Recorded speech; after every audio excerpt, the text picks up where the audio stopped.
प्रधानमंत्री नरेंद्र मोदी ने उज्जवल भारत उज्जवल भविष्य कार्यक्रम में हिस्सा लिया। इस दौरान पीएम मोदी ने वीडियो कॉन्फ्रेंसिंग के माध्यम से विद्युत क्षेत्र के लिए पुनर्निर्मित वितरण क्षेत्र योजना का शुभारंभ किया। साथ ही पीएम मोदी ने 5,200 करोड़ रुपए से अधिक की एनटीपीसी की विभिन्न हरित ऊर्जा परियोजनाओं का शिलान्यास व लोकार्पण किया।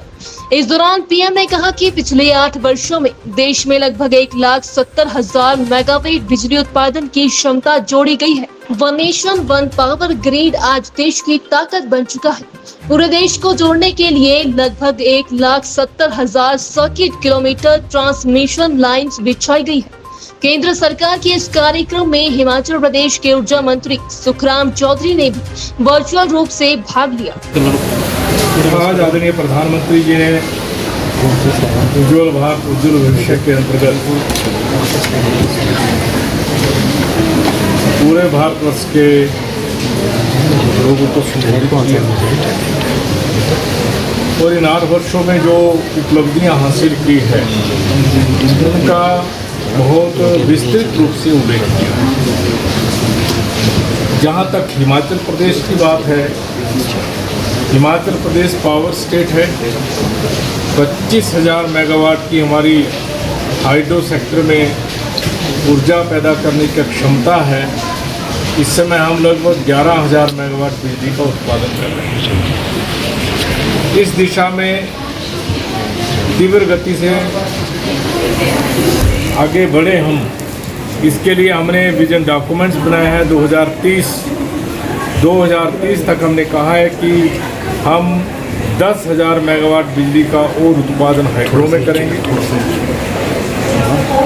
और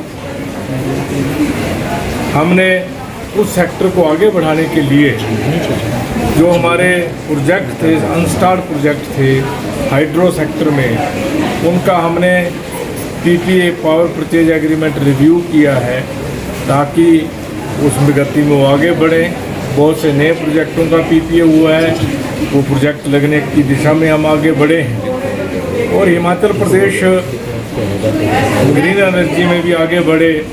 सोलर से भी हमारी बिजली पैदा हो, इसमें भी हम आगे बढ़ रहे हैं ताकि आने वाले 2025 में हम सबसे पहले भारतवर्ष का नंबर 1 ग्रीन एनर्जी प्रदेश बने। इस ओर भी हम आगे बढ़ रहे हैं और समय समय पर हम इसकी ओर जो है अपने इसमें परिवर्तन कर रहे हैं। ट्रांसमिशन सेक्टर हमारा मजबूत हो, इसके अंतर्गत भी हम आगे बढ़ रहे हैं। इस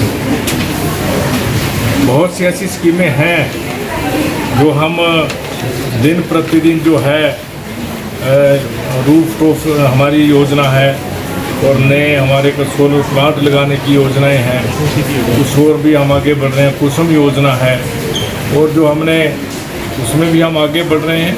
हज़ारों लाभार्थी हैं हमारे पास और आदरणीय मुख्यमंत्री जी का भी आज आपके माध्यम से धन्यवाद करना चाहता हूं कि हमने 0 से 60 यूनिट जब बिजली फ्री की हिमाचल प्रदेश में, तो पहले महीने जो है लगभग 8,37,326 कंज्यूमर का बिल जीरो आया और दूसरे महीने 9,80,000 कंज्यूमर्स का, तीसरे महीने 9,51,000 का और जब हमने 0 से 125 यूनिट बिजली जो है फ्री देने की बात करी तो 22 लाख कुछ कंज्यूमर हैं हिमाचल प्रदेश में, जिससे 14,56,000 कंज्यूमर्स का कोई भी बिजली का बिल नहीं आया है।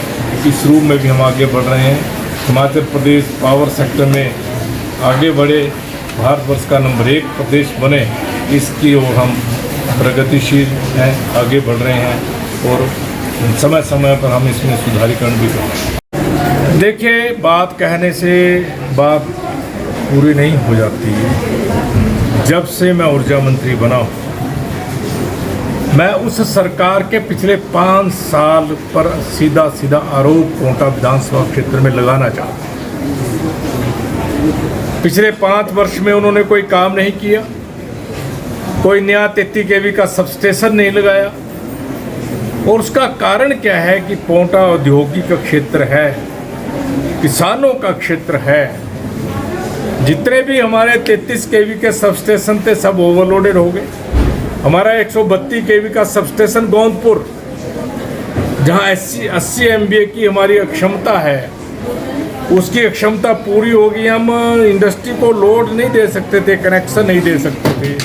हमारी सरकार आने के बाद हमने कोटा विधानसभा क्षेत्र में सुधारीकरण हो, हमने जो बद्रीपुर का सबस्टेशन है, पुराना सबस्टेशन था वहाँ पर उसको मैंने सुधारीकरण किया। 3 करोड़ से अधिक लागत लगाकर मैंने 12 MVA का नया सबस्टेशन तैयार करके दिया। कोटा शहर में 33 केवी का एक नया सबस्टेशन 8 करोड़ 46 लाख से शिलान्यास भी हमने किया, उद्घाटन भी अपनी सरकार के समय में किया। और संतोष जगत पर जोड़ो सबस्टेशन का काम भी हमने शुरू किया और जनता को समर्पित भी हमने किया। लगभग 10 करोड़ का उस पर लगा। निगेता का 33 केवी सबस्टेशन का काम चला है। और हमने, क्योंकि 80 MVA की क्षमता थी वो पूरी हो चुकी थी, वहाँ पर 16 MVA का एक नया ट्रांसफार्मर हम लगाने जा रहे हैं। 8-10 दिन में वो चालू हो जाएगा।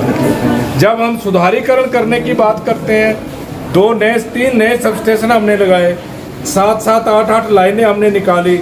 जब वो लाइन निकालेंगे 11 केवी की तो शटडाउन लेना पड़ेगा। शटडाउन लेंगे तो बिजली बंद करनी पड़ेगी। बिजली बंद करेंगे तो बाधा आएगी। और उसमें नेशनल हाईवे जो हमारा है, बाता पुल से लेकर यमुना ब्रिज तक, उसको चौड़ा करने के लिए सारी लाइनें हमने बाहर निकाली, पोल हमने रिप्लेसमेंट किए। और आजकल बद्रीपुर से जो है हमारा जो ये प्रोजेक्ट है नेशनल हाईवे का 1352 करोड़ का, मेरे विधानसभा क्षेत्र में भी वो सिरमौर त्याल सतोन तक पड़ता है, उसका युद्ध स्तर पे काम चला। उसकी लाइन को हम बाहर निकाल रहे हैं। जब हम लाइन को बाहर निकालेंगे तो उस दिन भी शटडाउन लेना पड़ेगा। लाइन पर काम नहीं किया जा सकता। इसलिए उनको झूठ बोलने की आदत है। वो अपनी कमजोरी को छुपाने के लिए कांग्रेस के लोग झूठ बोलते हैं। मैं उन पर सीधा आरोप लगाना चाहता हूं कि उन्होंने 5 साल कोई काम नहीं किया, कोटा के लोगों को अंधेरे में रखा। और उसके सुधारीकरण के लिए हमने 3 नए सबस्टेशन लगा कर दिए और 103 करोड़ की लागत से गोंदपुर में हमने 220 132 केवी का नया सबस्टेशन मैंने समर्पित किया है। उसका भी हम काम लगाएंगे।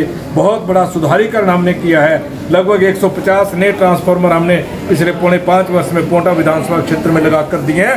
कोटा विधानसभा क्षेत्र इस रूप में आगे बढ़ रहा है और आने वाले 20-25 साल में उस विधानसभा क्षेत्र में बिजली की कोई कमी ना रहे, इस ओर में हम आगे बढ़ रहे हैं। मैं सीधा कांग्रेस पर आरोप लगाना चाहता हूं, उन्होंने 5 साल डिस्ट्रीब्यूशन सिस्टम में कोई इंप्रूवमेंट नहीं की, ट्रांसमिशन सिस्टम में कोई इंप्रूवमेंट नहीं की, जिसके कारण हमारा सिस्टम अस्त व्यस्त हो गया। उसके सुधारीकरण के लिए जो हम इंप्रूवमेंट कर रहे हैं, उसके कारण हमें जो शटडाउन लेने पड़ रहे हैं, उसके कारण जो उनको जो है कट कहते हैं। इसलिए आने वाले समय में पता लग जाएगा कोटा विधानसभा क्षेत्र में कांग्रेस कहाँ खड़ी है और भारतीय जनता पार्टी कहाँ है।